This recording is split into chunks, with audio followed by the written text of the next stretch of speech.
Hey there mga my loves, Virgo! Thank you so much for always staying here with me in this channel po. So yun nga, bago natin simulan ng reading na to for you guys, reminders muna tayo na hindi po lahat kayo ay makaka-resonate.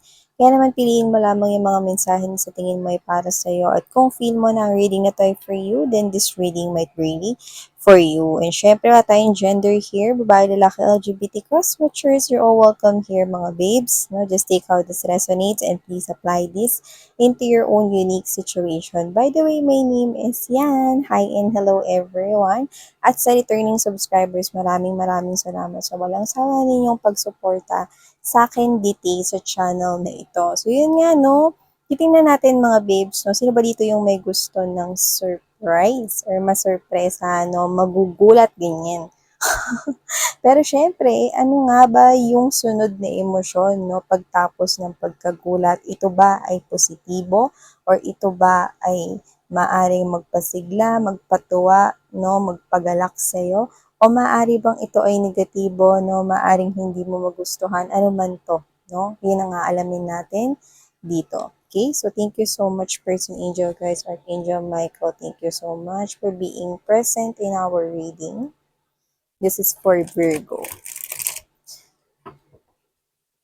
Ano po itong mga surprises, mga mensaheng dapat malaman ni Virgo na maaaring ikagulat niya. Mga bagay, sitwasyon na hindi niya nalalaman na maaaring magdulot rito ng pagkagulat. Ano po ang mga ito? Can you please show us? This is for Virgo. This is for Virgo. Mga bagay na hindi alam ni Virgo. Can you please show us?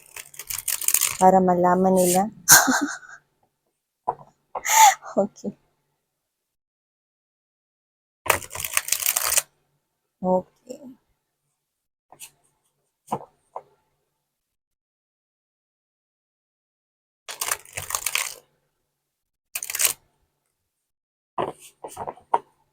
Okay, so let's go ahead Virgo at tingnan ko ano ang mga mensahe dito na maaari mong ikasurpresa. Okay, so you have here ilatag naman natin lahat. You have here the Fool card energy. Also have here the Five of Swords energy. There you go, the Four of Wands is also present in your reading, and we have here the Seven of Coins energy. The World card is also present, and the Page of Coins is here, or the Page of Pentacles. Right at the bottom of this reading, we have here the Star. Wow. Knight of Pentacles energy. The Hanged Man. Wow. So, unahin na natin, no, isa sa pinakamagandang bagay, no, na nakikita ko masusurpresa ka. No, it's a long time coming with the Star in here. Ikaw to na pinagdudahan mo na tong bagay na to, kung makukuha at matatanggap mo pa ito. This is one of your biggest wish. Look how big that star is. Hindi ko pwedeng ilapit mga babes. Alam niyo naman, no, nakahubusod siya. At ayaw nating i-blur, no, at ayaw nating ilapit dahil baka ma-restrict ni YouTube or ni YT dito. Pero kung ano man yung mensahe nakapaloob dyan, it's a long time coming right here with the Hanged Man. And this is coming towards you. Knight of Pentacles is a symbol of time period, and it looks like this is you. You could be somewhat loses hope already, no? Pero yan talaga yung dinidesire ng heart mo, Virgo. Oo, nagsisimula na parang mag-fade yung hope at parang nagda-doubt ka na kung makukuha mo pa yung bagay na yan. This is your biggest wish. Look at how big that star is at the center. So whatever it is, it looks like this is something here that you know will complete you or make you feel whole, no? So whatever the case may be, I'm seeing you, Virgo, right here, no? Na ito yung bagay na pakiramdam mo na kukumpleto sa buhay mo. Kung ano man yan, biggest wish mo yan. But because this is a general reading for a lot of you, Virgo, I'm picking up na kung ano man tong hinihiling ninyo, iba-iba man kayo ng biggest wish, pero iisa lang ang ibig sabihin at ang role ng wish na yan, ang kumpletuhin ka. No, ang taray nun Virgo, pero yun yung nakuha natin, talaga natin. Yeah, it's a long time wish. Yung iba, maaring dekada na wish nyo pa yan, no?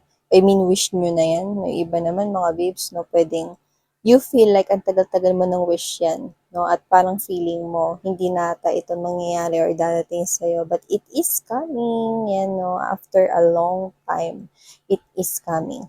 Tao man yan sa iba, pera man yan sa iba, opportunity at pagkakataon man yan sa trabaho, business, or ano man, nakikita ko rito, no, na paparating ito sa'yo. So, yun, bongga guys, no, one of your biggest wish, okay, na ikakagulat mo. Yan. And also, I'm seeing right here, no, na ikakagulat mo, okay, is yung tao rito, no, na I do feel like, okay, hindi siya, hindi naman sa kakaiba siya. Pero sa tingin ko, maaaring siya ay with different culture. Meron kayong pagkakaiba rito na noticeable. When we say noticeable, ibig sabihin kapansin-pansin. So, ibig sabihin, no, yung iba pwedeng foreigner to kung tao to. No?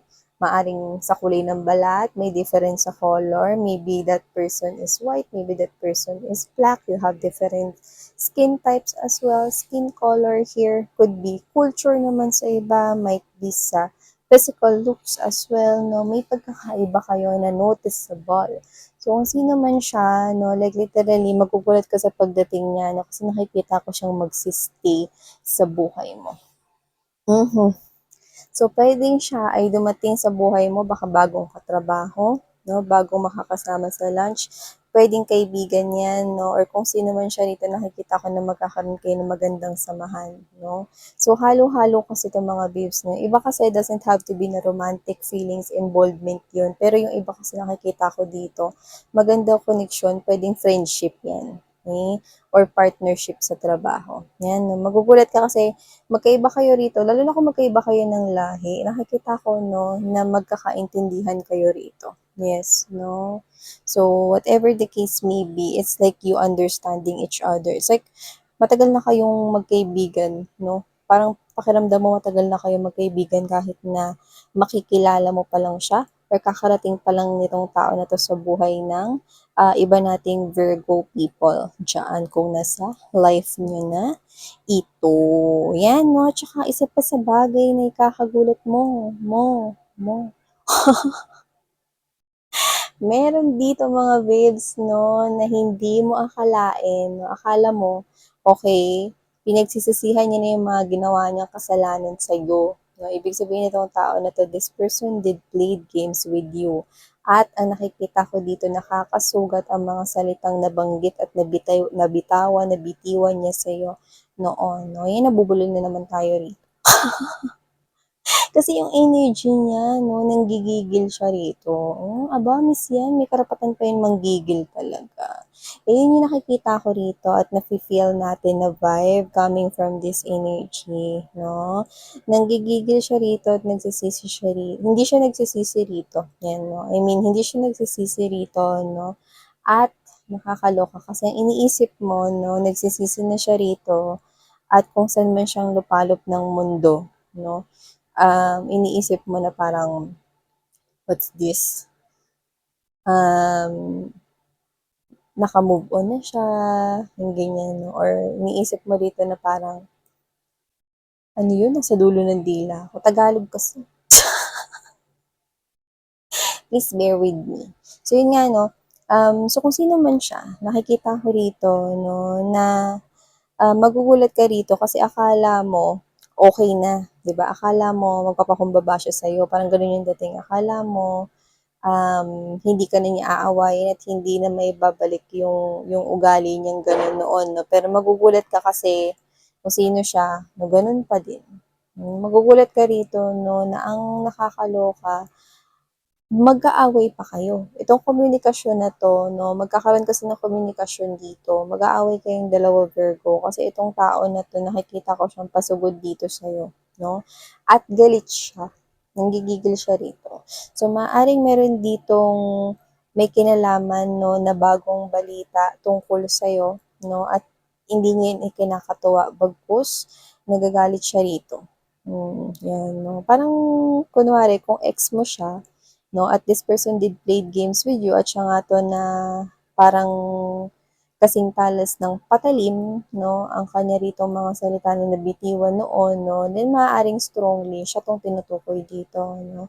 So, kung sino man siya, no, hindi siya masaya na nagkakaroon rito, no, ng pag-move forward sa'yo sa buhay mo, no. Akala mo nagbago na siya, akala mo kung saan man siya naroroon, no, kung sininta mo man 'to dati o hindi. Akala mo 'no, nagbabago at nag-iiyak siya na kung saan man siya naroroon ngayon, pero hindi 'no. Nakikita ko na gusto ka nitong makita at gusto ka niya ritong makausap 'no. Bakit ka nagsisimula ng masaya ngayon sa buhay mo? Parang medyo may pagka-bitter yung energy niya 'no. So, yung akala mo na pagpapakumbaba 'no, nakikita ko mga away pa rin siya. Yung iba, maaaring itong komunikasyon na 'to 'no, ay dayain kayo because Five of Swords has something right here like, this person here could be wanting to play some kind of a trick for you to be able to make pansin him or her 'no. So, puwedeng maaaring magmensahe siya sa'yo rito 'no, puwede kunyari, "Can we talk?" Ganyan lang, yung mga short lang 'no. Tapos akala mo mag-uusap kayo magiging maayos, yun pala 'no, bubulyawan ka niya, sisigawan ka niya na puwedeng magkaroon ng part 2, okey, yung mga masasakit at maaanghang na salita niya, 'yan. Okay, so baka ex mo 'yan or ano, hindi siya masaya rito 'no, na nagsisimula ka rito ng masaya sa buhay mo, 'di ba? May buhay naman siya 'no, pakialamero or pakialamero. So yun nga 'no, isa pa ritong sorpresa na nakikita ko for you Virgo 'no, is meron ditong tao. 'Yan. Bukod dito sa tao na 'to na noticeable ng pagkakaiba ninyo na binanggit ko rito kanina, dito iba. Dito meron ditong tao na matutulungan ka rito 'no, isang tao na magbibigay sa'yo rito 'no, ng, um, maaaring hint or clue or baka siya mismo yung mag-referral sa'yo 'no, doon sa isang trabaho kung saan yan na yung magiging daan upang mabilhan mo ng bahay ang pamilya mo. Lalo na kung sino dito yung mga may pangarap na mabilhan ng sariling bahay ang pamilya nila. Whether that is your biological family or whether that is your own family, basta pangarap mo no na makapag-provide ng tahanan na matatawag ninyong inyo, this reading is strongly as well for you guys. No? But in general, someone here will be, okay, a special visitor who will just visit your life right here just to send you this offer. At ito yung bagay na ikakagulat mo. Kasi yung ibibigay niya sa'yo, no, isang bagong oportunidad no, na magugulat ka kasi malaki ang iaangkat niyan na pera sa'yo. Siyempre, hindi yan illegal. Legit yan. Authentic. Yan, no? So, kung sino man tong individual na to, I do not get na kilala mo na siya. This person is just person here na pa-arrive pa lang, no? Coming to town. It's not Santa Claus. Hindi rin siya mga babes, no? Kung sino-sino pa na ng mga diwata at kung ano-ano pa na maiisip mo. Pero pwede niyo siyang maihalin tulad sa isang anghel sapagkat siya ay magdadala ng isang mensahe, no? Na magpapalambot at magpapagaan kagaya ng mga pakpak nila, 'di ba yung mga feathers nila na magpapagaan ng buhay mo. Yan. So, claim nyo na ito, Virgo. Thank you so much, mga babes. Sarang Hair, Love, and Light. Ano?